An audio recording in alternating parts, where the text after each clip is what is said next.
सर्वातीतं गगनसदृशं तत्त्वमस्याधिलक्ष्यम् एकं नित्यं विमलमचलं सर्वधी साक्षिभूतं भावातीतं त्रिगुणरहितं सद्गुरुं तं नमामि। गुरुर्ब्रह्मा गुरुर्विष्णु गुरुर्देवो महेश्वरः गुरुस्साक्षात् परब्रह्म तस्मै श्री गुरवे नमः। राम कृष्ण हरि जय जय राम राजा राम। राम कृष्ण हरि जय जय राम राजा राम।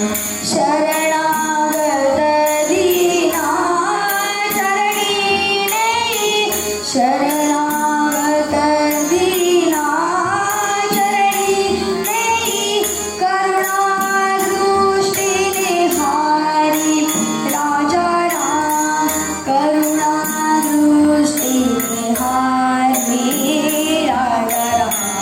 राम कृष्ण हरी जय जय राम राजा राम। राम कृष्ण हरी जय जय राम राजा राम।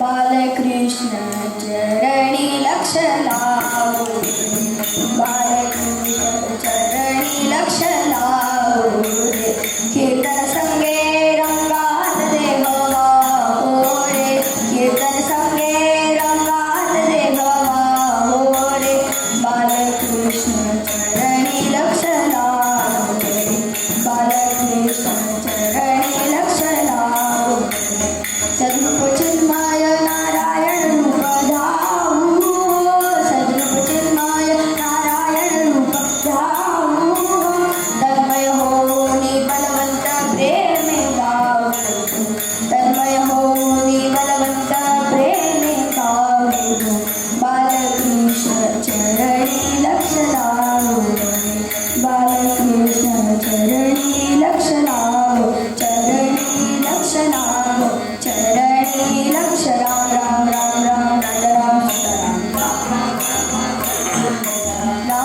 राम राम राजा राम सीताराम राम राम राजा राम सीताराम राम राम राम राजा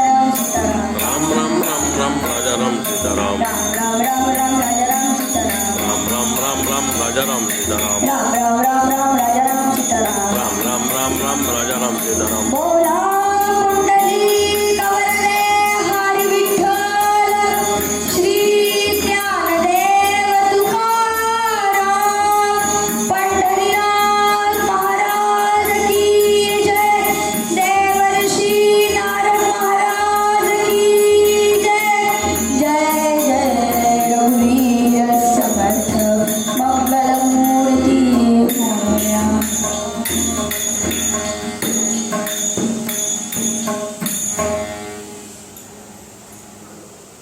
आधी गुरु सिख जावे आधी गुरु सिख जावे रूप ध्यानासी आणावे रूप ध्यानासी आणावे आधी गुरु सिख जावे। सद्गुरु जय जय सद्गुरु जय जय सद्गुरु जय जय सद्गुरु जय जय गुरु चरणी ठेविता भाव देव भेटे आपोआप आधी गुरु सिख जावे। सद्गुरु जय जय सद्गुरु जय जय सद्गुरु जय जय सद्गुरु जय जय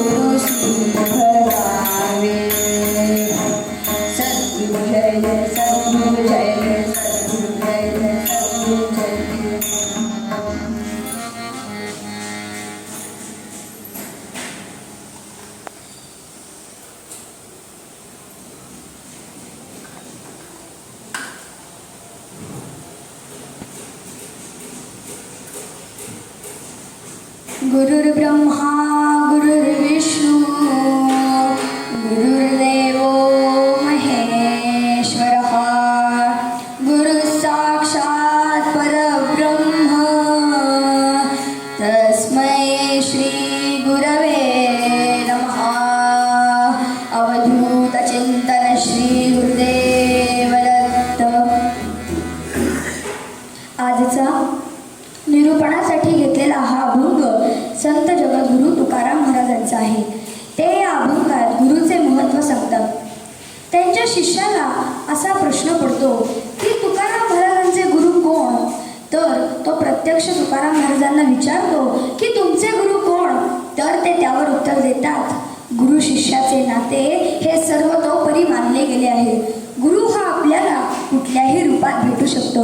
ज्ञान माहिती याचे भांडार गुरु हा आपल्या शिष्यासमोर खुले करतो. यातून त्याच्या बौद्धिक प्रगतीचा व व्यक्तिमत्वाचा विकास होत असतो. त्यांच्यासाठी श्री समर्थ म्हणतात, त्रिविधता पहार कहे गुरु पाय, भव सिंधु सीतार कहे गुरु पाय.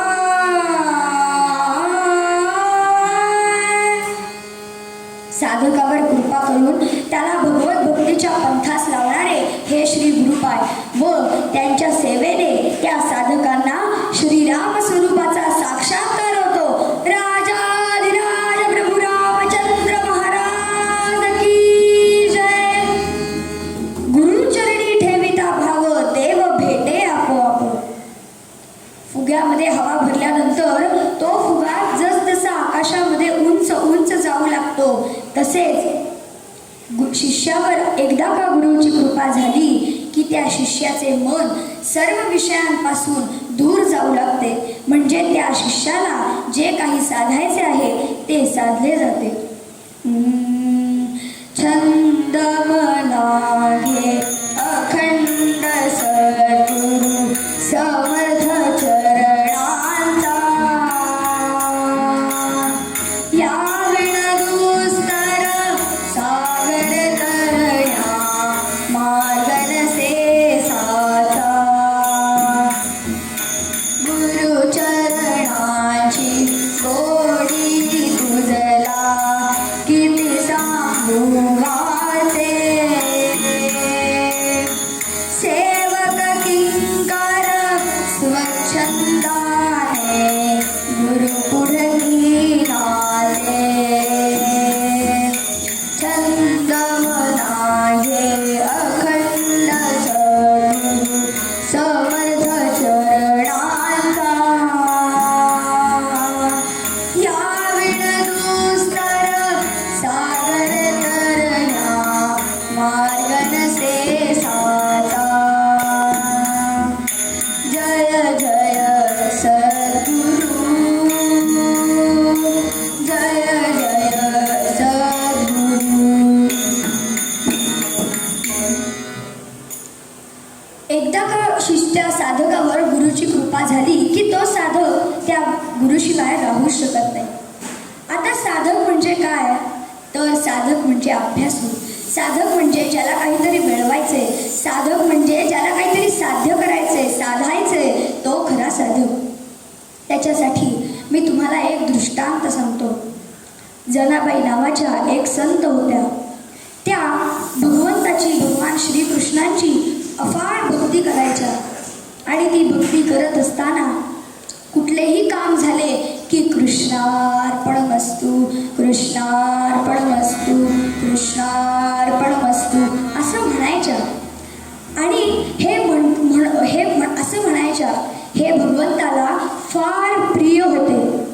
त्यामुळे भगवंत तिच्या प्रत्येक कामाला मदत करण्यासाठी दररोज यायचा. आणि एके दिवशी मदत करायला आला तेव्हा संत जराबाई झोपलेल्या होत्या. त्यामुळे सर्व कामे भगवंतानेच केली. आणि तो जात असताना त्याच्या गळ्यातला रत्नहार जमिनीवर पडला जेथे संत जनाबाई निजलेल्या होत्या झोपलेल्या होत्या. आणि त्याच गावामध्ये भगवान श्रीकृष्णांचे मोठे मंदिर होते. तेथे सर्व भक्त भगवंताचे दर्शन घेण्यासाठी यायचे. आणि एका भक्ताला असं वाटलं की भगवंताच्या गळ्यातला रत्नहार दिसत नाही. त्याला तो आश्चर्यचकित होतो. तो ओरडायला लागतो, चोरी झाली, चोरी झाली, भगवंताच्या गळ्यातला रत्नहार चोरीला गेला, चोरीला गेला. सर्व लोक सुद्धा येतात, ती सुद्धा ओरडायला लागतात आणि काही लोक म्हणतात त्या संत जनाबाईनेच चोरलेला असेल, कारण ती रात्रंदिवस त्या भगवंताच्या मंदिरामध्येच राहत असते. काही लोक तिच्या घरी जातात आणि पाहतायत तर काय, तिच्या शेजारी भगवंताच्या गळ्यातला रत्नहार पडलेला होता. तो ते उचलतात, आपल्या पिशवीत टाकतात आणि तिला फरफटत आणतात. हो, फरफटत आणतात. तिला सांगतात, आज संध्याकाळी तुला फाशीवर देणार येत आहे. ती ठीक आहे म्हणते आणि संध्याकाळ उजाडते आणि उजाडल्यानंतर तिला फाशीवर चढवणार तेवढ्यात ती म्हणते की मला माझी एक इच्छा आहे असं म्हणते आणि ती भगवंताला नमस्कार करते आणि ती सांगते की हे भगवंता, हे श्रीकृष्णा, मी तुझ्या गळ्यातला रत्नहार हा चोरलेला नव्हता, हा माझ्यावर उगीचच आलेला आहे. भगवंता, माझ्या हाकेला धावून ये रे, धावून ये असं ती म्हणते. आणि तेथे साक्षात प्रत्यक्ष गोपाल श्रीकृष्ण प्रगट होतात. बोला गोपाल कृष्ण भगवान की जय. आणि ते प्रगट झाल्या झाल्या त्या फाशीचे पाणी होऊन जाते. म्हणजेच काय श्रोते हो, तर त्या संत जनाबाईंनी जशी भगवंताची अफाट भक्ती केली तशीच आपण सर्वांनी करावी. तसेच एक कुटुंब असतं, त्या कुटुंबामध्ये आई वडील आणि आपला एक मुलगा असे ते तिघजण राहत असतात आणि ते आई वडील आपल्या मुलाला फार घडवतात, शिक्षण देतात, मोठं करतात. तो मोठा होतो आणि मोठा झाल्यावर तो विचार करतो की आपण आता व्यवसाय करूयात. पण त्याचे आई वडील त्याला सांगतात, अरे बाळा, व्यवसाय नको करायला रे, आपण फार गरीब आहोत, आपल्याकडे पैसे नाहीत. पण तो हट्ट करतो, तो व्यवसाय करायला सुरुवातच करतो. आणि कशाचा व्यवसाय करायला लागतो, तर तो हिऱ्या माणक्यांचा व्यवसाय करायला लागतो. बिचाऱ्या आई वडिलांना कर्ज काढायला लागतं. तो व्यवसाय करतो भरपूर व्यवसाय करतो, त्याला भरपूर पैसे मिळतात. त्यामुळे काय होतं, त्याला हिऱ्या माणक्यांचा आणि त्या पैशांचा फार मोह होतो. म्हणून तो विचार करतो की आपण हे सर्व शहरात जाऊन बघूया. म्हणून तो शहरात जाण्यासाठी शिदोरी घेतो, आपल्याला लागणारे इतर सामान घेतो आणि एक छोटीशी पेटी बनवतो. त्या पेटीमध्ये ते हिरे माणके घालतो आणि ते घेऊन तो शहराकडे जाण्यासाठी निघतो. आणि निघाल्यानंतर त्याला एक नदी लागते. ती नदी पार करून जायचं असतं. पण असं होतं, नदी पार करून जायचं असतं, तेथे भरपूर होड्या असतात आणि ते होड्या चालवण्यासाठी नावाडी सुद्धा असतात. पण असं होतं की हा मुलगा जेव्हा जातो तेव्हा तेथे नेमका नावाडी नसतो. पण तो विचार करतो की आपण एवढे बुद्धिमान आहोत, हुशार आहोत, तर आपणच का नाही होडी चालवायची. म्हणून तो, पण श्रोते हो, आपल्याला कुठल्याही गोष्टीची सुरुवात करायची असेल तर त्याचं शिक्षण हे पहिल्यांदा घ्यायलाच लागतं. पण हा मुलगा काही घेत नाही, त्यामुळे तो तसाच होडीत बसतो आणि आपलं सगळं सामान घेतो आणि होडी चालवायला लागतो. चालवत नदीच्या मध्यापर्यंत येतो आणि नंतर विजांचा कडकडाट सुरू होतो आणि कडकडाटानंतर पाऊस पडायला लागतो, धो पाऊस पडायला लागतो. आणि मग त्याच्यानंतर तो भगवंताला आळवायला सुरुवात करतो. भगवंता, माझ्यावर कृपा कर, मला माझ्या स्वतःचा अहंकार झाला, पैशांचा मोह झाला. भगवंता, माझ्या हाकेला धावून ये रे, धावून ये. त्याचं सगळं सामान, तो स्वतः, त्याची बोट, ते सगळं पाण्यामध्ये बुडू लागतं. आणि पण भगवंत त्याच्या हाकेला काहीही धावून येत नाही, कारण त्याला त्याच्या स्वतःचा अहंकार झालेला असतो. त्यामुळे भगवंत त्याच्या हाकेला धावून येत नाही. श्रोते हो, त्याचं नाव असतं प्रकाश, पण त्याच्या जीवनामध्ये अंधकार पडतो. म्हणजेच काय, तर आपल्या जीवनाचा भवसागर पार करून जाण्यासाठी सुद्धा आपल्याला नावाड्याच्या रूपामध्ये गुरु, सद्गुरु हा असलाच पाहिजे. कबीरजी म्हणतात, कौन बतावे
भविष्याचा विचार करत असताना ते निमिषात निर्णय घेतात.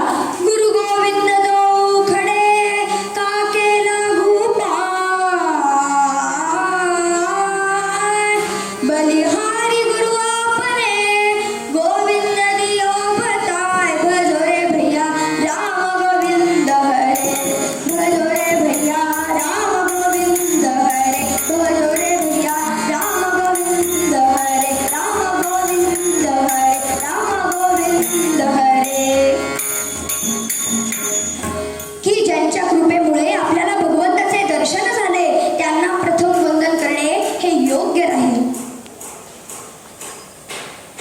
गुरु म्हणजे फक्त गुरु गुरु म्हणजे जो लघु नाही तो गुरु, ज्याच्या समोर गेल्यानंतर आपण कितीही मोठे असलो तरी आपण लहान आहे याची जाणीव आपल्या या मीला झाली पाहिजे. गुरु म्हणजे फक्त शिक्षक नव्हे तर जो जो जयांचा घेतला गुण, तो तो म्या केला गुरु जाण. गुरु शियाले अपारपण, जग संपूर्ण गुरु दिसे.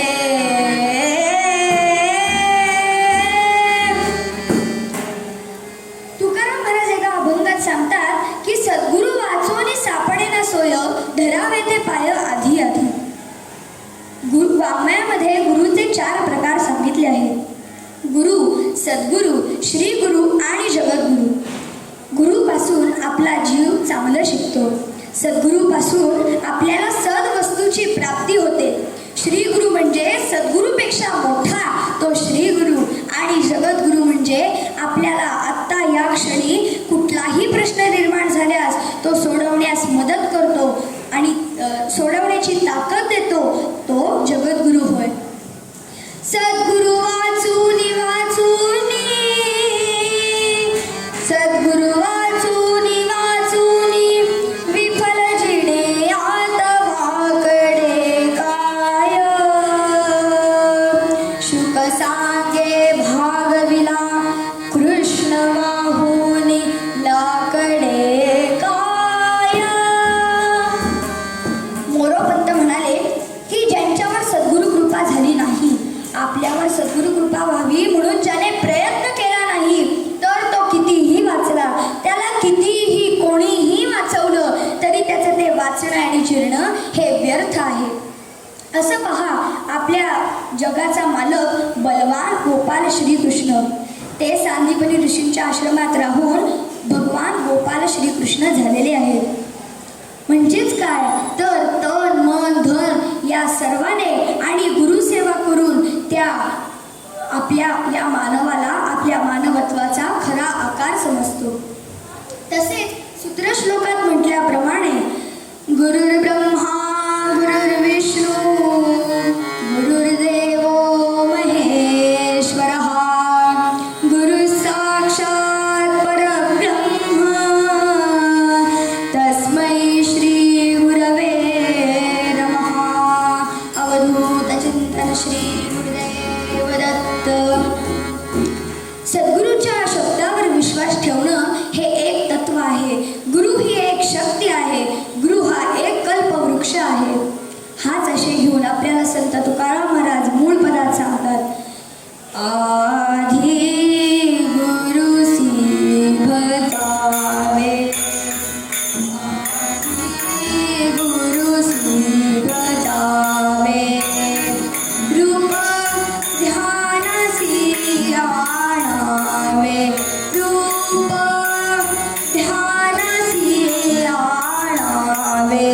आधी गुरुसी भजावे, तुका म्हणे गुरु भज.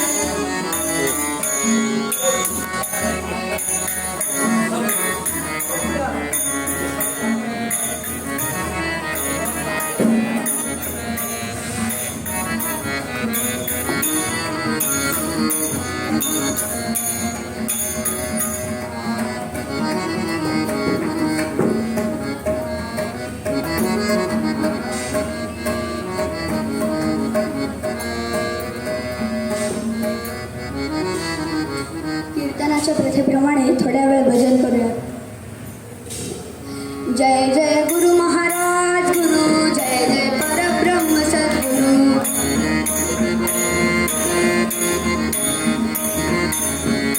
चारी मुक्तिदायक दाता उदार कल्पतरू, चारी मुक्तिदायक दाता उदार कल्पतरू. जय जय गुरु महाराज गुरु, जय जय परब्रह्म सद्गुरु.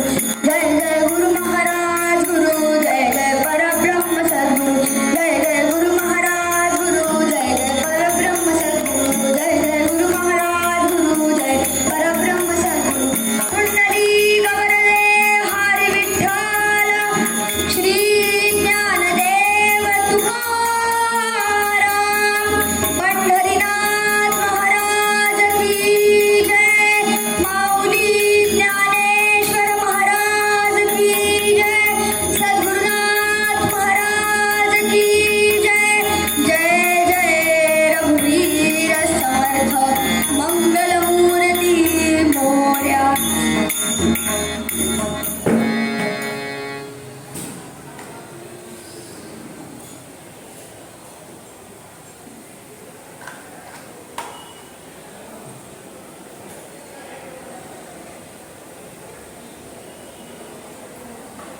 परुळ नावाचे गाव मालवणपासून साधारण 2-3 किलोमीटर अंतरावर आहे. तेथे विठ्ठलपंत नावाचे एक ब्राह्मण राहत असत.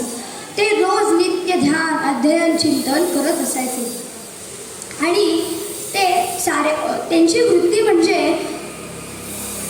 वृत्ती म्हणजे ठेविले आनंदे तैसेची राहावे, चित्ती असू द्यावे समाधान. म्हणजेच ते त्या साऱ्या गावाचे आधार केंद्र होते. परुळ ग्रामी जालो मान्यताची अन्नपूर्णा, सदनात जिथे होती पुत्र त्यांना राहला दिव्य एक. निघून जाई सर्वही दुःख शोक, निघून जाई सर्वही दुःख शोक. त्यांना अन्नपूर्णा नावाची एक सुंदर अशी पत्नी होती आणि ती समाधानी व शांत वृत्तीची होती. पण तिच्या मनात मात्र एक खंत होती की आपल्याला मूळ बाळ नाही. पण ही खंत सुद्धा भगवंताने पुरी केली आणि त्यांना सुंदर गोंडस असं एक बाळ झालं. त्यांना सारं सुख सापडलं, जणू पुत्र रत्न प्राप्त झाला. सगळीकडे आनंदी आनंद पसरला. गावातली लोक सुद्धा आनंदी आनंद झाली. ते त्या बाळाला बघण्यासाठी येऊ लागले आणि अन्नपूर्णेने ठरवलं की आता आपल्या या बाळाचे आपण बारसे करायचे. नाव ठेविले गोपाळ, प्रभुने दिलासे बाळ, तोच सर्वा रक्षील, आत्मविश्वास जियेला.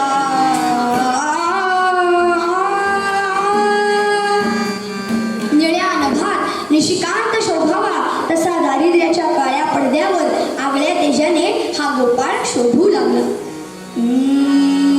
विठ्ठल सुत तो रामू लागला, आनंद विधी त्याच्या लीला. सुभाग्य आहे आज कपाळा, प्रभूचे देणे. सुभाग्य आले आज कपाळा, प्रभूचे देणे. दिवसामासाने गोपाळ वाढत होता आणि इकडे माता पितांना देखील आनंद होत होता. आकाश ठेवलं पडलं आणि एके दिवशी त्यांच्या गावामध्ये दुष्काळ पडला. सगळीकडची पिकं सगळी सुकून गेली. नद्या नाले ओढे हे तर नव्हे तर साऱ्यांचं जीवन आटलं. आणि अशा ही परिस्थितीत सुद्धा विठ्ठलपंत भगवंताचे नाम घेत होते. रघुपती राघव राजा राम, पतित पावन सीताराम. रघुपती राघव राजा राम, पतित पावन सीताराम. रघुपती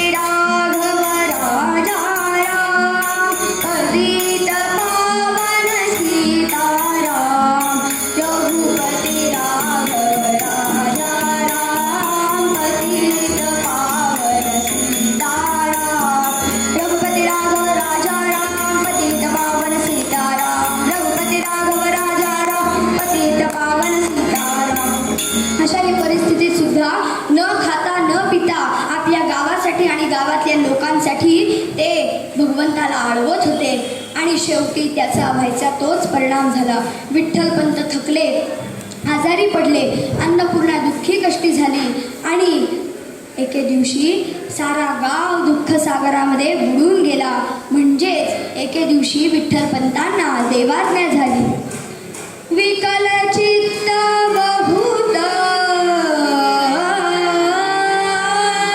अन्नपूर्णा दुःखी होत गोपाळा घेऊन त्वरित परशुरामी आतली. छाया सरी जीवनाचा आधार गेला. जीवन दुःखास वाटू लागलं आणि तिच्या मनामध्ये वेगवेगळे विचार येत होते की आपण आपल्या बाळाला सोडून जावं किंवा आत्महत्या करावी. अशा तिच्या मनामध्ये वेगवेगळे विचार येत होते आणि येत असताना ती म्हणाली, सोडून मज गेला नाथा सोडून मज गेला नाथा सोडून मज गेला.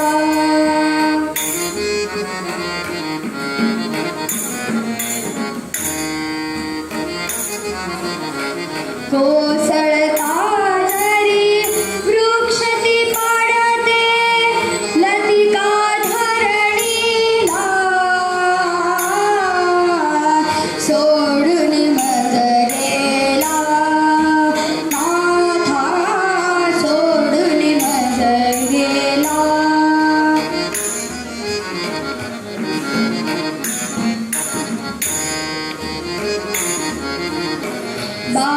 बाळासाठी जगते केवळ बाळासाठी जगते केवळ स्मरुनी परमपदा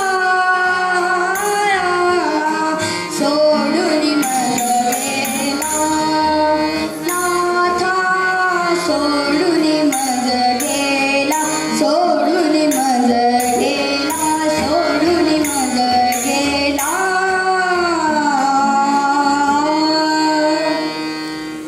तिच्या मनात आलं की आपण गोपाळाला घेऊन परशुराम क्षेत्री जावं आणि ती आपल्या बाळाला घेऊन परशुराम क्षेत्री आली आणि तेथे तिने परशुरामांचे दर्शन घेतले आणि ती एक दिवस झोपली असताना तिच्या स्वप्नामध्ये कोण आलं तर कल्पवृक्षांचा आराम सकल दुःखांचा विराम योगियांचा परमधाम परशुराम स्वप्नी भेटला.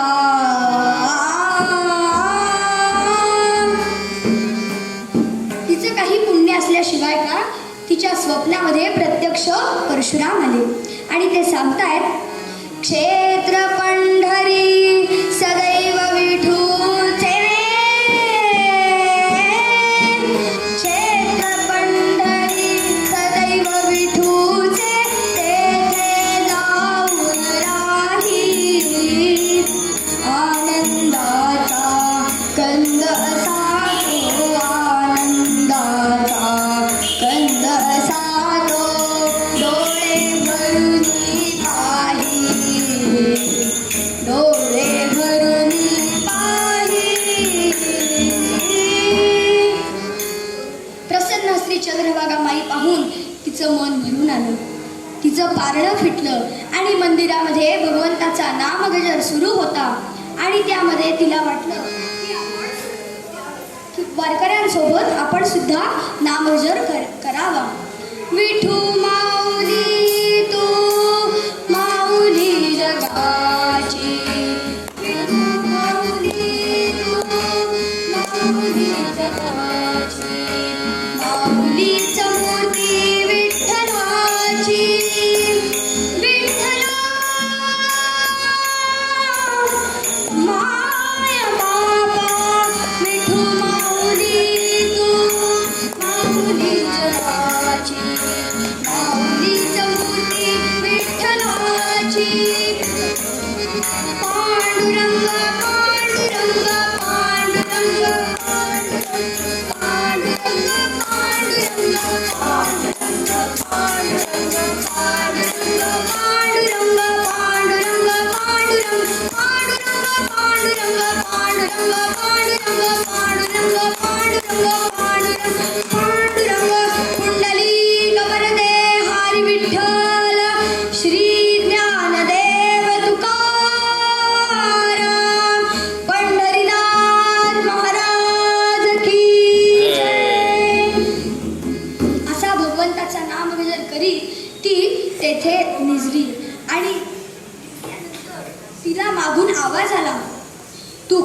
आहेस? तुझे नाव काय? तू कुठून आली आहेस? तर तिने मागं वळून पाहिलं तर एक महापुरुष दिसतो. ती त्याला नमस्कार करते आणि ती आपल्या पतिराजांची सर्व हकीकत त्या महापुरुषाला सांगते. आणि ते म्हणतात की बाळा, तू घाबरू नकोस. आजपासून तू माझी धर्मकन्या. माझ्यासोबत धामणगावला चल. आणि ती अन्नपूर्णा विठ्ठलाला नमस्कार करते आणि त्या बोधले बुवांसोबत ती आपल्या गोपाळाला घेऊन धामणगावला जाते. आणि धामणगावला आल्यानंतर प्रसन्न असं वातावरण होतं आणि बोधले बुवा जगतापांचे तेथे सुंदर असे मोठे घराणे होते आणि ते बोधले बुवा सुद्धा त्या गावाचे आधार केंद्र होते. आणि आनंद वातावरण असल्यामुळे अशा वातावरणामध्ये तो गोपाळ आणि ती अन्नपूर्णा हे दोघेही रमून गेले. आणि दिवसामासाने गोपाळ तर वाढतच होता आणि त्यामुळे तो 8 वर्षांचा झाला. त्याच्या आजोबांनी म्हणजेच बोधले बुवांनी त्याची थाटामाटाने मुंज केली. आणि मुंज केल्यानंतर तो दररोज नित्य ध्यान, अध्ययन, चिंतन, संध्या, जप सर्व दररोज नित्य करायचा. आणि बोधले बुवा शेतावर काम करण्यासाठी जायचे. आणि त्या गोपाळाचा असा नियम होता की आपल्या आजोबांना आपण जेवण घेऊन द्यायचे. गोपाळाने नेऊन यावे, गोपाळाने नेऊन यावे माता महासन्न. मार्गी जाता सिंह गर्जना, मार्गी जाता सिंह गर्जना, ऐकून झाला खिन्न, ऐकून झाला खिन्न. आणि असा त्याचा नियम होता. एके दिवशी तो आपल्या मित्रांसोबत खेळत असताना तो असं विसरून जातो की आपल्या आजोबांना म्हणजे बोधले बुवांना जेवण नेऊन द्यायचे. त्याला फार वाईट वाटतं. तो घाबरतो आणि तो नंतर विचार करतो की आपण जेवण घेऊन आत्ता देऊया. म्हणून तो ती शिदोरी घेतो आणि धावत पळत सुटतो. अंधार झालेला असतो, जंगलातून जायचं असतं. तो वाट चुकतो आणि वाट चुकल्यामुळे त्याला सिंहाची गर्जना ऐकू येते आणि प्रत्यक्ष समोर सिंह दिसतो. उग्रवन केसरी येत तो झडकन, उग्रवन केसरी येत तो झडकन. पाहत बैसला बाळ धरणीवरी, पाहत बैसला बाळ धरणीवरी. उग्रवन केसरी येत तो झडकन, उग्रवन केसरी येत तो झडकन. मार मज ठार परी थांब रे क्षणभरी, मार मज ठार परी थांब रे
येथे मोठमोठ्या मशाली आहेत, भरपूर लोक जमलेली आहेत, इथे कीर्तन भजन मोठमोठ्या आवाजात सुरू आहे, तरी सुद्धा हा सिंह कसा काय शांत बसला असा त्याच्या मनामध्ये हे विचार घोळत असताना बोधलेबुवा त्याला म्हणतात, अरे बाळा, आज बुक्का तू करायचास. म्हणून तो उठतो आणि तो उठतो आणि बुक्का घेतो. तर बोधलेबुवा त्याला म्हणतात, अरे बाळा, आधी देवाला लाव, मग सिंहाला लाव. पण तो विचार करतो की देव कसा राहणार, म्हणून तो तसाच खाली बसतो. आणि मग पुन्हा बोधलेबुवा त्याला म्हणतात की अरे बाळा, त्या सिंहाला तरी बुक्का लाव.